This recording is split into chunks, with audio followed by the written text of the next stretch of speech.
This week on the 3-Minute Mentor, we're going to answer the second half of the interview question.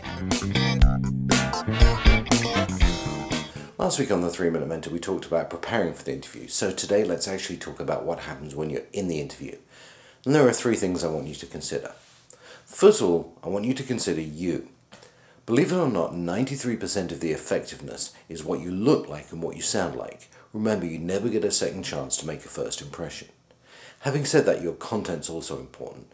So I suggest you go into the interviews ready to answer 3 questions.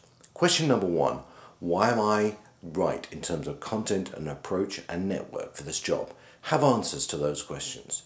Second, what are your strengths and weaknesses? I often ask a candidate these questions and what they answer is really insightful.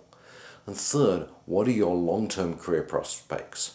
Believe it or not, you actually may get asked that to see whether you're somebody who they can build on and create a career around. The second thing you've got to be ready for is the questions that you should ask them. It's really annoying when you say, do you have any questions? And someone says, no, I don't really. So there are 3 things and 3 questions I think you should have up your sleeve. The first one is, what are the characteristics or experiences you will find in a successful candidate? Second of all, what does it take to be successful in this company?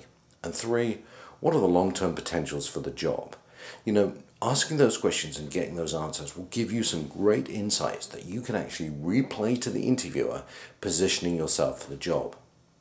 Now, third, there are really some things you shouldn't ask. And so, really, they come down to 2. First of all, don't start negotiating your package, whether that's holiday or vacation or money, until you've been offered the role. It really will be very annoying for the interview and you'll turn them off. Second of all, don't pretend to know everything about the company or what they've done. So unless you're really being hired as a very specialist, unique, skilled person who's meant to come with that, focus more on what you think you can bring and how you can help.